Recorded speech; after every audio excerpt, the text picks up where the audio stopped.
Good morning, everybody. Welcome to a special morning edition of Radio Free America.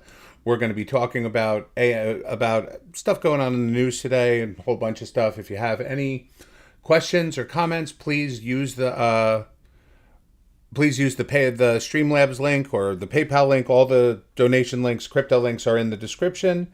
Let me just first announce that the link to my Substack is in the description.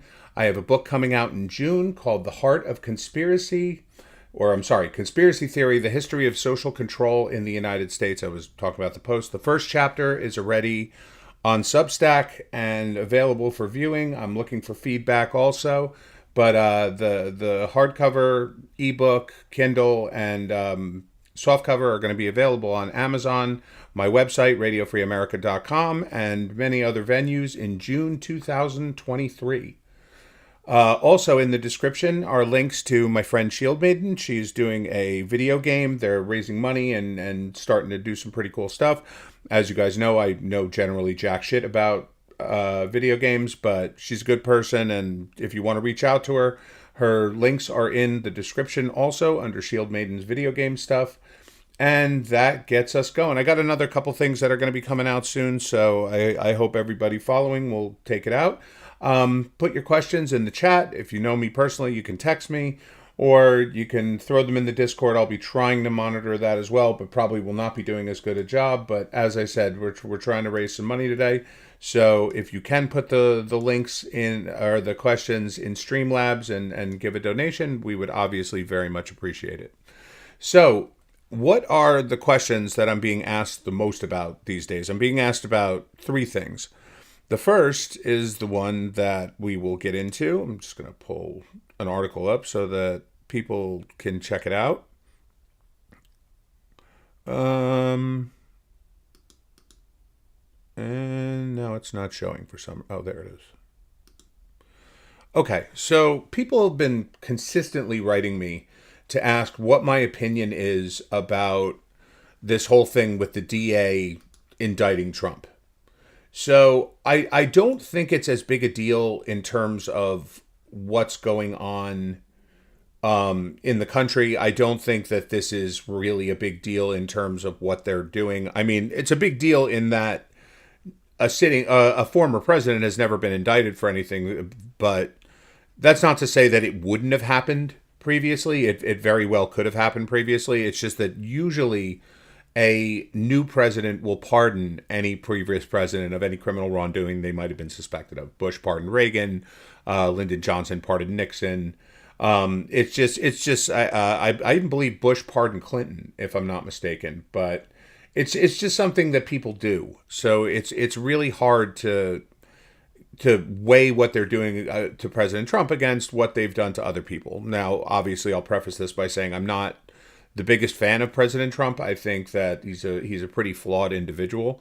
But that being said, this is really kind of obvious that what they really want, what the left, the Dems, the communists, the media, whatever you want to call them, what they really, really want is to run against President Trump again. Whether it's going to be Biden, which it's looking more every day like it will be, or whether it's going to be Guerrilla Harris, or whether it's going to be any of these potential Dems, they're looking, up until this week, they were looking at numbers that show that President Trump is the most beatable person in 2024. I happen to agree with them that he's the most beatable person in 2024, but not because I think that he's a flawed candidate or anything like that. Even if I do think that, I think that has nothing to bear pretty much on the election.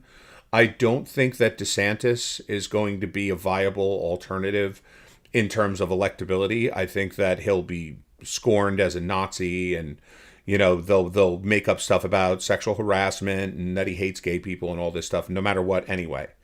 But that being said, I think that the reason Trump is so beatable is because he's so polarizing in terms of the electorate that in a presidential year, he's much easier to cheat against.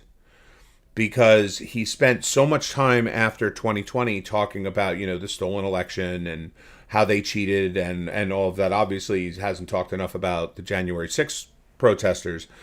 But he's brought up enough about the election that it's like the boy who cried wolf. I think that people are much less likely to believe that he did anything that will warrant him going to jail. And the 25th Amendment, if I'm getting that right, it might be a different amendment, but because it's early, sorry. But if I'm not mistaken, the amendment that would bar him from running again has nothing to do with if he's arrested and charged in New York State for some weird campaign finance nonsense. But I personally don't think that or maybe I think that they weren't going to indict him, but now I think that reputations are on the line. I think that the governor of New York is pushing pretty hard for the district attorney to indict. I think he wants to indict. He came in saying he wanted to. But the case is so flawed that I have a feeling what he just needs more convincing of is that it won't matter.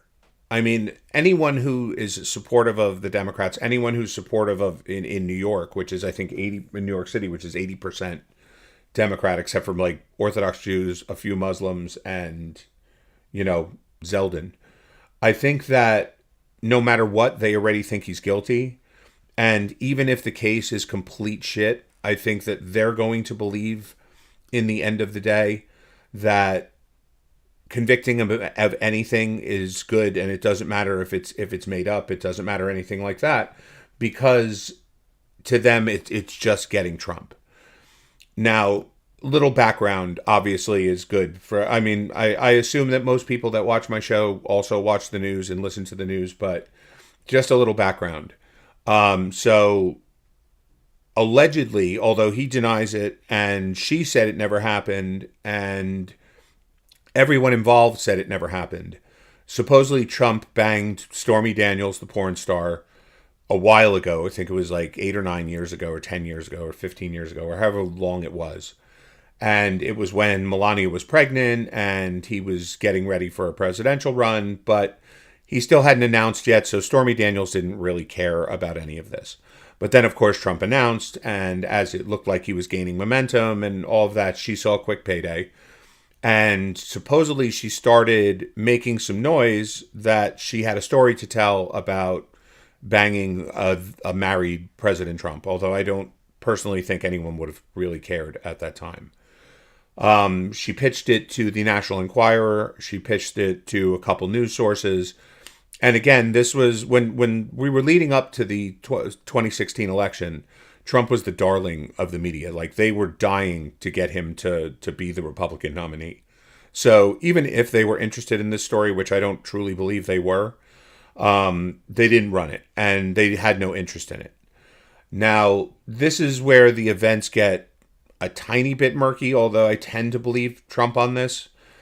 His lawyer, wanting to, Michael Cohen, who did time in prison as a tax cheat and over this specific thing, approached Stormy Daniels and told her to please, keep her mouth shut. And she asked him for money. She wanted some money, even if it was just nuisance money, to go away. And he supposedly took the money out of his own bank account and paid her $130,000 to keep her mouth shut, made her sign an NDA that she wouldn't talk about banging a then married Trump with a pregnant wife, and that she would generally go away. Now, I've seen evidence both ways, and I don't think that we're ever going to truly find out which is true. But supposedly, Trump never knew about any of this. That it was Cohen's own money. He did it because he wanted to be, a rock star, and afterwards, when nothing came out, he wanted to be able to tell Trump that he had fixed it. But the DA is alleging that Trump's company reimbursed Cohen for the $130,000, which is, again, in dispute. Because since Cohen was Trump's lawyer at the time, if Trump paid him for legal services, and there's no document specifically saying, like, paid for handling Stormy Daniels or paid for NDA or anything like that, there's no evidence that him paying Michael Cohen a substantial amount of money every month, especially that month, are any different than he would do regularly. But Cohen swears that Trump knew and reimbursed him. Now, how does that matter now? In that the district attorney is saying that by Trump's company paying back Michael Cohen for this hush money paid to Stormy Daniels, that it was considered a campaign contribution, because the only reason this whole thing happened was because he was running for office, and that Trump had a duty to disclose this as a campaign expense, or that he received it as a campaign donation from Michael Cohen. Trump disputes this. The law is pretty much on Trump's side. Not to mention the statute of limitations in New York for a misdemeanor, which this would typically be, is 2 years. And even if you believe that the district attorney can upgrade this to a felony by adding some tax evasion and some other stupid stuff in, then you're believing that it can be a felony, then it's a 5-year statute of limitations. And this happened way outside of that statute. Now, all states have some kind of exemption for a statute of limitations for what's called an ongoing criminal conspiracy, in that the silence and the denials and the campaign to discredit the offended person or anything like that creates a conspiracy environment in which the crime has continued to be committed up until this day. Again, very flimsy. I would have doubted that he was even going to indict him on it. And if he does indict him on it, I have a feeling they'll drop the case right after the election. Unless he wins Trump, then they might keep it going just to see if they can damage him, in office if he were to win. Sorry. But I don't see this as being a thing. Now, who created all of the hype around that? That would be Trump himself. So on Saturday, he took to Truth Social. Let me pull up the tweet so I get the wording right. I obviously am not going to get the accent right. I don't do a very good President Trump. But let's see. What did Trump have to say?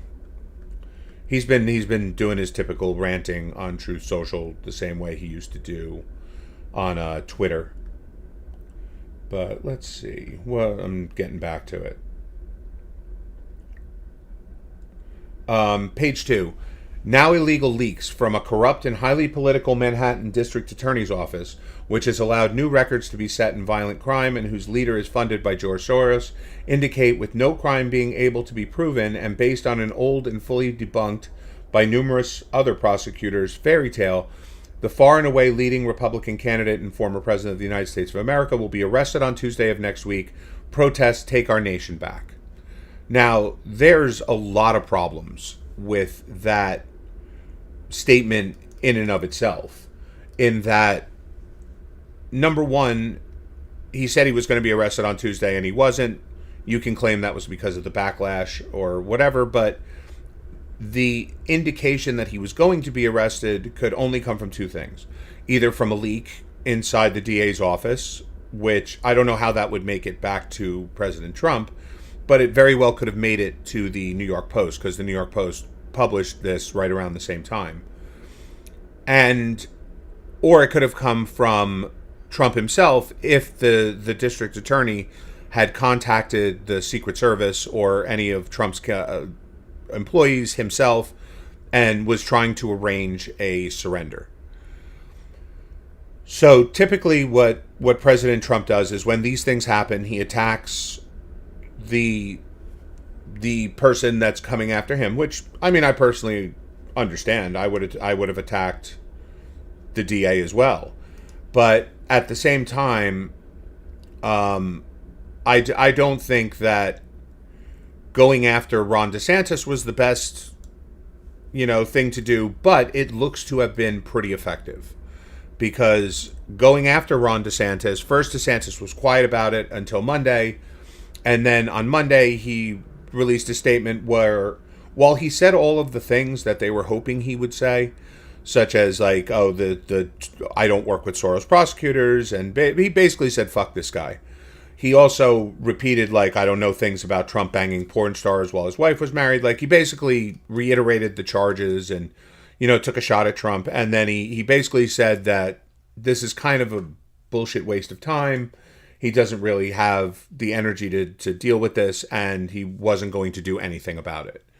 Now, if you don't like DeSantis, you interpreted that as he was just going to let Trump deal with it, and whatever, the cards will fall where they may.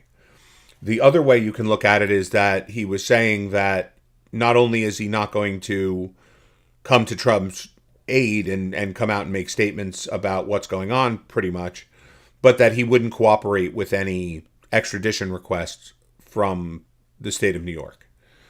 Now, I'll get into what I think Trump should have done in a few minutes, but again, we're talking about a very flawed way of looking at things. If the New York District Attorney filed an extradition request with Florida to extradite Trump, then DeSantis has a decent amount of leeway to tell them to fuck off. Now, he has that leeway pretty much until charges are officially filed and Trump misses a court appearance or doesn't answer or something like that, because then a judge could issue a warrant. And technically, if they really wanted to, they could have the FBI or the U.S. Marshal Service enforce that warrant. But that being said, all reports were that Trump was going to surrender. If he was going to surrender, then there's literally nothing that Ron DeSantis could have done about it. He could have said that he's not going to honor any request for extradition still because he doesn't care. But at the same time, who knows?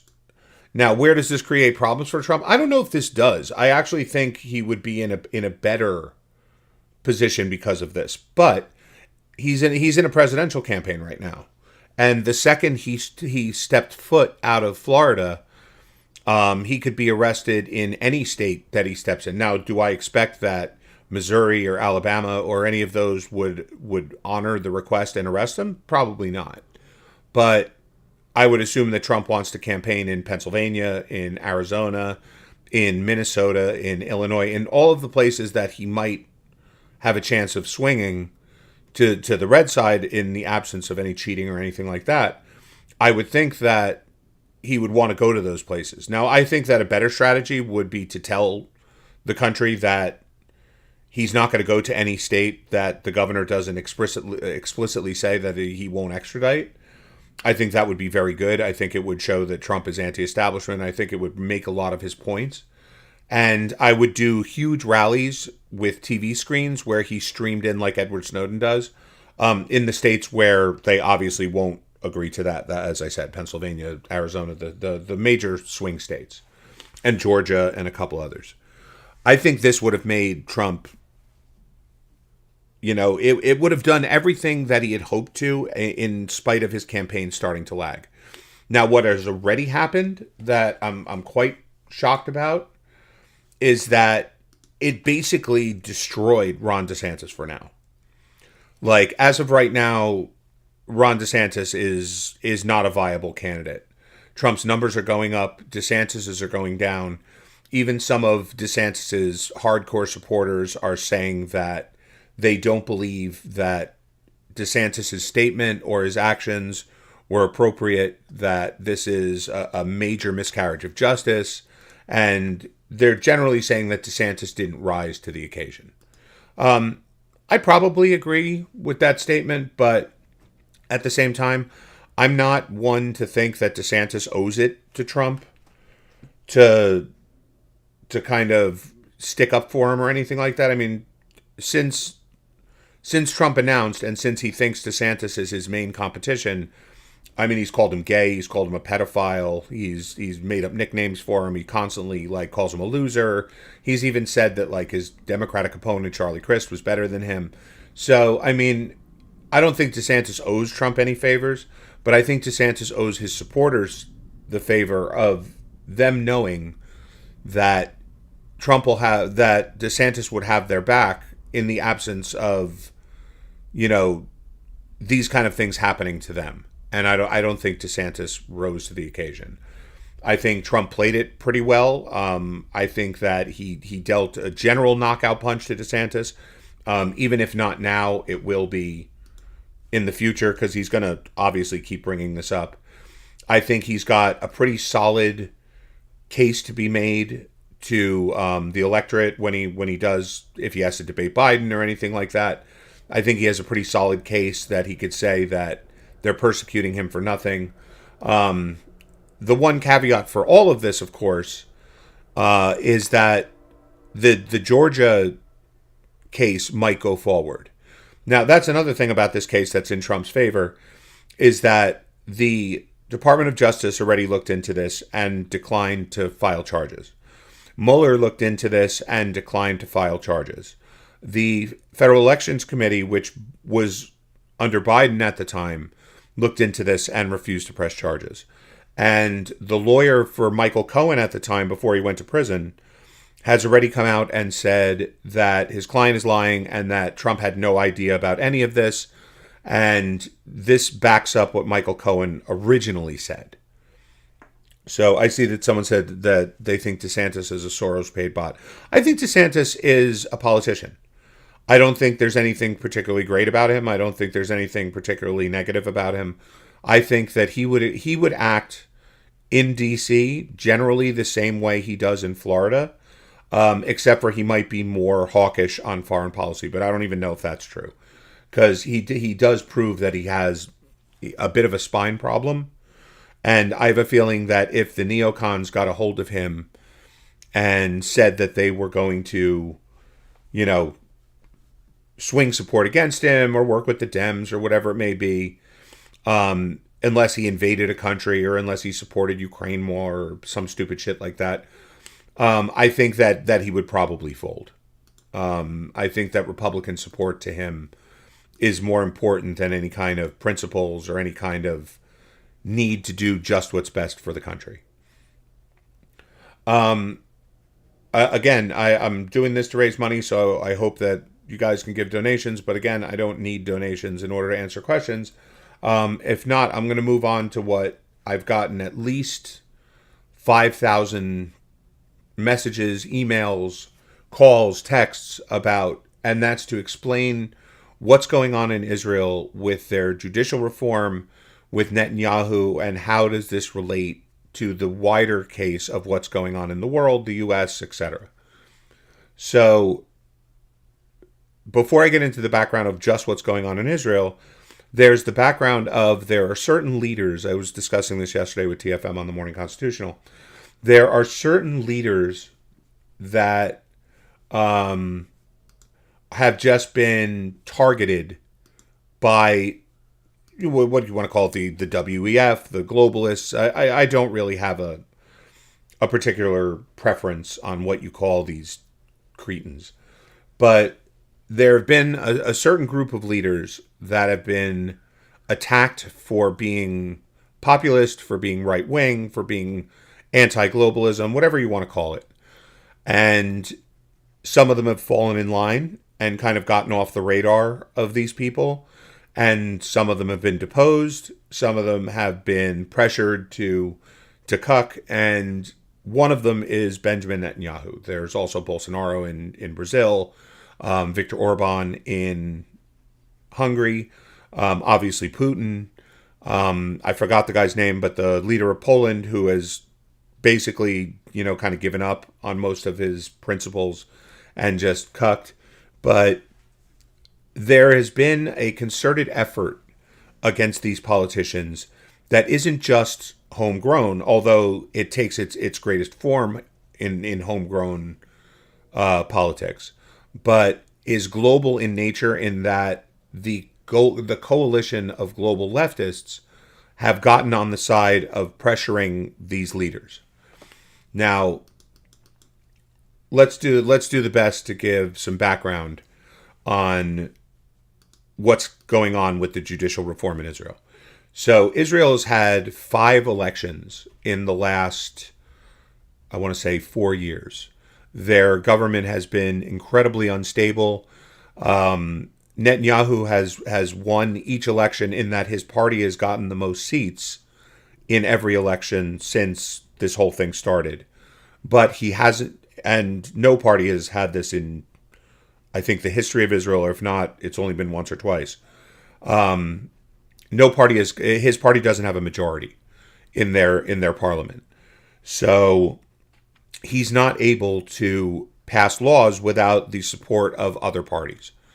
Now, he came to office this time with a far further right-wing government than could be possible Israel's ever seen, but for sure that Netanyahu's ever seen. So let's get into, for the people that are interested, because I keep getting asked about this, because it doesn't make much sense if you're just kind of looking at it from what the media is reporting. So Israel doesn't have a constitution. They have what's called basic laws. These were the laws that were passed when the state was founded. They hold the weight of constitutional amendments, but they're not officially a constitution. They don't guarantee rights. They define what the rights that the state is looking to adhere to for everybody. They require a higher majority in parliament to pass. They are a lot harder to repeal, and they set the stage for what can be done to rein in the government if the government decides to become too overbearing. Now, before 1993, the Supreme Court of Israel, while always very leftist, had a very limited role in what they can do in terms of government policy. But in 1993, some laws were passed that were basic laws that enshrined anti-discrimination and a couple other things that were very broad-based and not usually something that would be considered all that substantial. They just guaranteed that no one would be discriminated against for sex or religion or anything else like that. But it was at this point a couple years later when the Supreme Court took a case, and I don't even remember what the case was about or why it was even important at the time. But the case basically gave the Supreme Court of Israel the opportunity to say that they were going to be the final arbiter of what is legal or illegal in Israel. They were going to allow themselves judicial review of all laws and enforcement of laws by the government, sort of the way that the Supreme Court works here. Now, in Israel, since A, they don't have a constitution, and B, they don't have three forms of government, and there's no real mechanism to rein in a wild Supreme Court, this gave them a ridiculous amount of power. Not to mention that the way that the court picked new justices when one would retire or one would quit it was very self-serving. It was that they would pick their own committee, and beyond that committee, to decide who would be next in terms of getting the nomination. There was no need for the government to rubber stamp it or even to vote on it. And over time, it got a little bit more reined in a tiny bit, just because they put it under the Attorney General, and there was some other reforms which allowed, in Israel, they just refer to most things by the right and left, but it allowed more non-leftists to have an opinion, but it still didn't change the basic facts. And just to show you how out of control, like if you think the U.S. Supreme Court can get out of control with its judicial activism, because Israel doesn't have a constitution, the Supreme Court, if they don't like a law, they can use international law, UN resolutions, laws as they've been written in other countries, laws that apply to the European Union, in order to justify their decisions. They don't have to base their decisions strictly in Israeli law. This has created huge problems. Secondly, there's always been a claim, and it's pretty much undeniable. I mean, it's easily proven that this is true, that the law is selectively enforced. One good example is that there's a law that says a politician running for office will be disqualified from running for office if they negate the idea of Israel as a Jewish state, if they call for any kind of violent disposition of the government, if they are overtly racist, things like that. As I said, they don't have a constitution. There's no right to freedom of speech, anything like that. So typically, whenever an election is announced and all the politicians and parties start announcing they're going to run, petitions get filed to the Supreme Court like crazy to disqualify almost every politician on one of those grounds. The court would always throw them out against any Arab, even if the Arab had said specifically that murdering citizens of Israel was a good thing, that they were going to replace Israel with an Arab state. They would just say, well, that's their freedom of expression. But if any Jew running for office said they didn't like what the Arab said or had said something that was considered racist at some point, they would enforce that law against Jewish candidates. They also would enforce laws on property ownership, on distribution of government funds, of criminal charges, of things like that. And it's set up a kind of a war in that the right has made reforming the judiciary a cornerstone of their policies for, I want to say, more than 20 years. But they haven't done much. In Netanyahu's, one of his last governments, he had a minister that did move the needle a tiny bit by giving the right more representation on the board that appoints justices, but it didn't do enough to change hardly anything. So what Netanyahu's government, which, as I said, he needed a coalition of parties to form the government in the first place, what they made, the other parties made conditional in order to form this government, was that they would pass a series of judicial reforms. One of those reforms was reforming the committee that appoints new justices so that the courts will generally be forced to appoint right-wing justices as well as left-wing justices. Now, the only place where this is kind of shooting yourself in the foot is that it would apply to any future government as well. So it's not like Netanyahu can just use his government to stack the court with rabid right-wingers, and then if the left ever takes over the government, which they eventually will, I mean, it's a democracy, the pendulum always swings, that they couldn't just do the same thing. But so there's that. Secondly, a big part of it was what was called the judicial override law. And that's that if the government passes a piece of legislation and the Supreme Court rules it, I don't want to use the word unconstitutional because, as I said, they don't have a constitution in the first place. But if it rules it illegal, that the parliament can reconvene, and with a simple majority, they can tell the court to go fuck itself. And if necessary, that they could pass new basic laws with a higher majority, but that they would have the final say, as the Supreme Court is not elected, and all about those kind of things. So that's where that has gone. Now, the second that he announced, even before he announced that he was going to pursue these reforms, there's two things that are fairly obvious. One, he took a pretty standard position on the right that's been that way for years and just advanced it into a part of the coalition agreements. Secondly, it became obvious pretty quickly that the left was going to look at this as the same as they looked at the election of Trump. Remember, the left in Israel hates Netanyahu way more than the left here hates Trump. Is it deserved? No, because Netanyahu's not that right wing. But still, it's just turned out that way. So they, of course, went completely bananas and said that this was an attack on democracy itself, that a country without judicial review in the manner that they see it necessary, without complete separation of powers, that you're talking about nothing but authoritarianism. Is that true? Not really.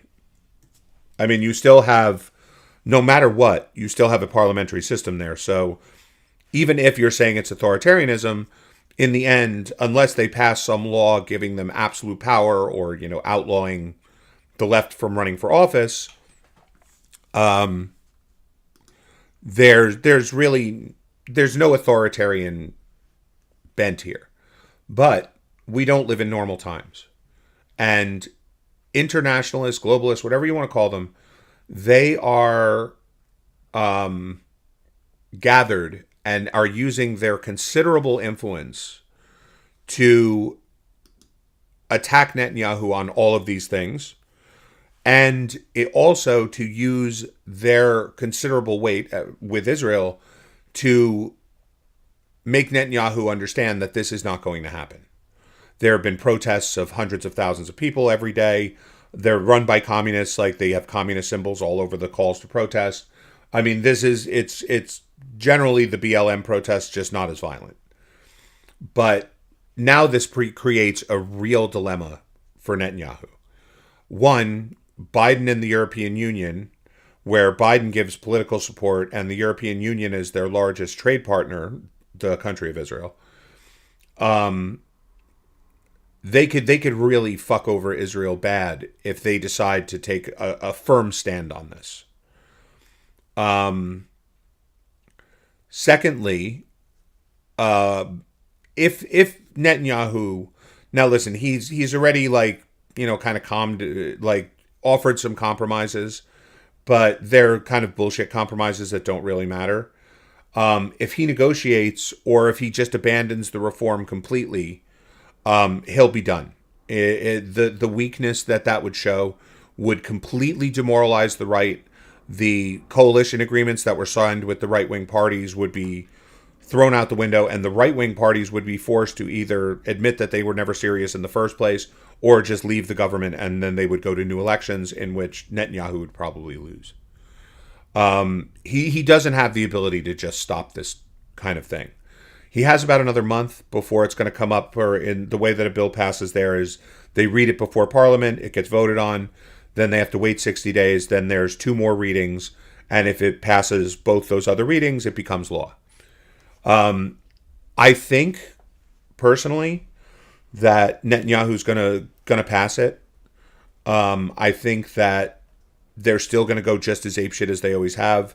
I think that Jewish organizations in the U.S. are going to apply some level of sanction on Israel. I think the EU is going to apply some level of sanction, probably not over the top, but enough. I think the Israeli economy will probably weaken a bit because of it. And I think that if Netanyahu holds to his guns, allows this to pass, takes the pain that comes with it, and moves on, I think that he'll weather it, and I think that Israel will probably be better for it. And in 3 more years, or 3.5 more years, when there's supposedly a new election, I think that the left won't win on this because you can only carry this kind of momentum for so long.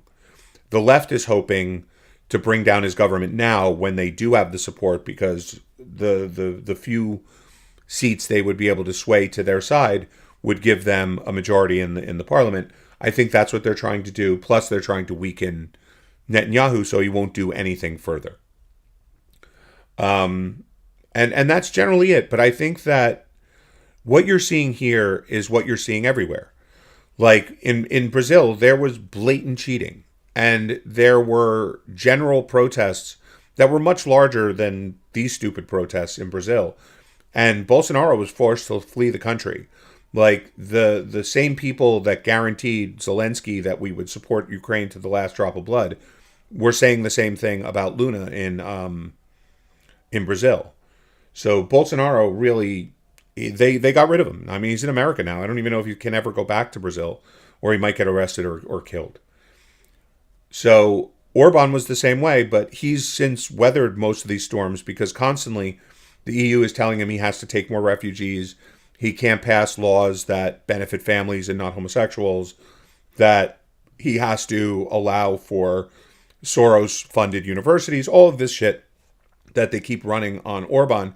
He's consistently just told them to go fuck themselves and been fine about it. They're probably going to try some economic sanctions. I don't think that Hungary's economy is big enough that it matters. I think that they'll be able to survive it just fine. So if Netanyahu looks at this as a bill to help Israel do better that will benefit him and the Israeli populace, if he looks at it like that, he's probably underestimating his enemies. Like, his enemies are at the point right now where they're poised to get rid of him if they can. And it's, as I said, it's no different than Trump here. It's no different than Orban. It's no different from Bolsonaro. And we've seen what happens when you just say, fuck it. You know, like, if you don't play ball and you're not willing to go all the way and you cuck, it's pretty much over. So Netanyahu's got a big decision to make. And this is where the question keeps getting asked of me, and I'm going to keep saying what I've said since the first question I've ever gotten on Netanyahu in my life. Netanyahu doesn't really do well when pressure is applied. It's not that he's a complete cuck, although he does cuck all the time. It's that he'll look for a more slimy way to get out of things. Like, for this, I'm expecting that what he might try doing is pointing out some kind of small change that he wants to make to the bill as it's currently presented. And then it'll have to be resubmitted. They'll have to do its first reading and vote and then wait another 60 days. And he'll try to run out the clock on the left and the protesters.